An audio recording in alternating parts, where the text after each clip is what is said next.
തസ്ബീഹ് നിസ്കാരം നിങ്ങൾ ജീവിതത്തിൽ ഒരു തവണയെങ്കിലും നിർവഹിക്കണമെന്ന ഹദീസുകളിൽ പറയപ്പെട്ട നിസ്കാരം.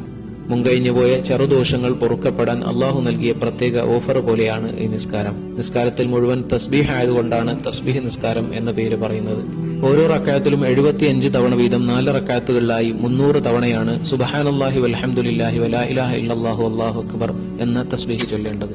ഇത് ഒറ്റ സലാമിലായി 4 റക്അത്തോ പ്രത്യേകിച്ച് രാത്രിയാണെങ്കിൽ ഈ 2 റക്അത്തുകൾ വീതം 2 സലാമിലായോ നിർവഹിക്കാവുന്നതാണ്. നിയ്യത്ത്. തസ്ബീഹ് നിസ്കാരം 4 റക്അത്ത് അള്ളാഹുവിനു വേണ്ടി ഞാൻ ഖിബലക്ക് മുന്നിട്ട് നിസ്കരിക്കുന്നു. സമയബന്ധിതമല്ലാത്തതുകൊണ്ട് അദാ എന്നോ ഖളാ എന്നോ പറയേണ്ടതില്ല. നിയ്യത്ത് വെക്കുക, തക്ബീർ കെട്ടുക, വജ്ഹത്തു, ഫാത്തിഹ, സൂറത്ത്, അതിനുശേഷം തസ്ബീഹ് 15 തവണ, പിന്നെ റുക്കൂയിൽ സാധാരണയുള്ള തസ്ബീഹിന് ശേഷം 10 തവണ, എഴുത്തിദാലിൽ ദിക്റിന് ശേഷം 10, സുജൂദിൽ ദിക്റിന് ശേഷം 10, ഇടയിലുള്ള ഇരുത്തത്തിൽ ദിക്റിന് ശേഷം 10, പിന്നെ സുജൂദിൽ 10.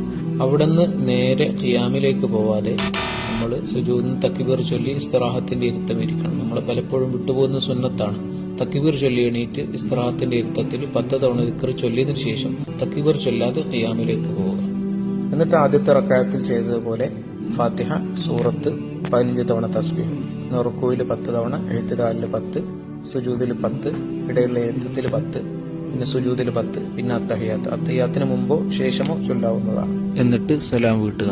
അള്ളാഹു തൗഫീഖ് ചെയ്യട്ടെ. ആമീൻ.